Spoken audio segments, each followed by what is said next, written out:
देश दुनिया की हर वड्डी खबर दे हुणे डाउनलोड करो number 1 news app Dainik Savera times.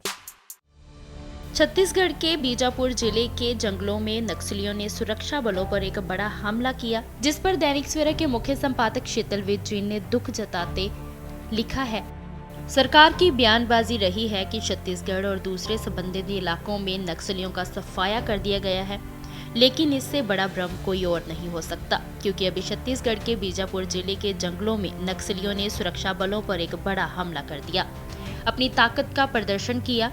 उनके इस हमले में 23 जवान शहीद हुए। नक्सली टॉप कमांडर हिंडमान को घेरने के लिए सुरक्षा बलों के 2000 जवान भेजे गए थे। जूनागुड़ा में नक्सलियों ने अचानक हमला किया। वे पूरी तरह से आधुनिक शस्त्रों से लैस थे। उन्होंने रॉकेट लॉन्चर भी इस्तेमाल किया। इसमें 23 जवान शहीद हुए। उनकी लाशें गांव में बिखरी हुई थी।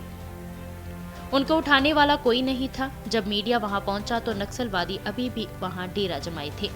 धीरे धीरे वहां से बिखर गए, लेकिन साफ नजर आ रहा था कि छत्तीसगढ़ के इन घने जंगलों में बसे गांवों में उनका पूरा तालमेल है। उनका सूचना तंत्र इतना व्यापक और गहरा है कि इससे पहले कि कभी पुलिस उन्हें घेरने की योजना बनाए, नक्सलवादी बड़ा हमला करके सफाया कर देते हैं। पुलिस ने दावा किया कि मुठभेड़ में एक महिला नक्सली समेत 12 से 16 नक्सली मारे गए हैं, लेकिन नक्सलियों का दावा है कि सरकार ने जवान तो गंवाए ही, बल्कि जो जवान खो गया है वह भी हमारे कब्जे में है। ये घटना और इससे पहले पिछले 11 साल में घटने वाली घटनाएं बताती हैं कि नक्सलियों का हौसला कहीं से कमजोर नहीं पड़ा। यही पता नहीं चल सका कि अत्याधुनिक हथियार, गोला बारूद और युद्ध के अन्य जरूरी संसाधन उनके पास पहुंचते कैसे हैं। उनका खुफिया तंत्र चाक चौबंद है और उनके मुकाबले सरकारी तंत्र हर बार बौना साबित होता है। ये विभत्स घटनाएं अब दंत कथाएं बन चुकी हैं कि 11 साल पहले 6 अप्रैल 2010 को दंतेवाड़ा जिले में नक्सलियों ने सुरक्षा बलों के 76 जवानों को घेर कर मार डाला था। साल 2013 में झीरम घाटी में नक्सली हमले में छत्तीसगढ़ कांग्रेस के कई नेताओं सहित 30 लोग मारे गए थे। पिछले साल 21 मार्च को सुकमा जिले में एक बड़े हमले में 17 जवान शहीद हो गए थे। अब इस तरह से हर साल नक्सली 1 या 2 बड़े हमले कर देते हैं और जता देते हैं कि ना उनका मनोबल, ना उनका सैन्य बल और ना उनके लड़ने की ताकत मंद पड़ी है। सरकार भ्रम में ना रहे कि उसने नक्सलियों का सफाया कर दिया। अब ऐसे बड़े हमलों को अंजाम देने वाला शीर्ष नक्सली नेता माधवी हिंडमा और सक्रिय हो गया है। इसलिए 2000 से ज्यादा जवानों का दल उसे पकड़ने के लिए शुक्रवार को बीजापुर और सुकमा के जंगलों में गया। वे जंगलों की तलाशी ले रहे थे कि नक्सलियों ने इन जवानों को घेर लिया।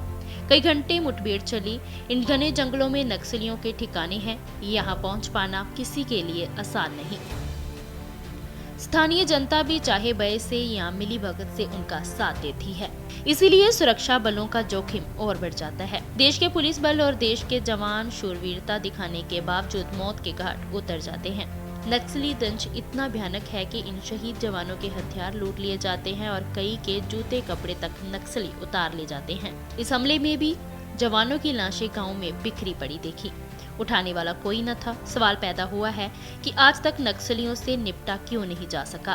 कारण ये है कि सरकार ने आज तक उनका सफाया करने के अभियान पर जोर दिया है। इसमें वह सफल नहीं हो पाई, लेकिन अपनी इस कार्रवाई के साथ उन्हें इस समस्या से निपटने के लिए सामाजिक, आर्थिक व राजनीतिक प्रयास भी करने चाहिए। अभी तक नक्सली नेताओं के साथ किसी प्रकार का सार्थक संवाद करने की खबर नहीं आई। जब तक सरकार अपनी नीति बदलकर पुलिस बल के साथ साथ संवाद बल का इस्तेमाल करना शुरू नहीं करती और स्थानीय जनता को जो नक्सलियों के साथ चाहे उनके आतंकी दबाव या हमदर्दी के कारण जुड़ी है, अलग थलग नहीं करती, तब तक नक्सलियों की ये समस्या इसी तरह खड़ी रहेगी और बार बार इन घने जंगलों में हिंसा का बवंडर उठता रहेगा। शीतल विज।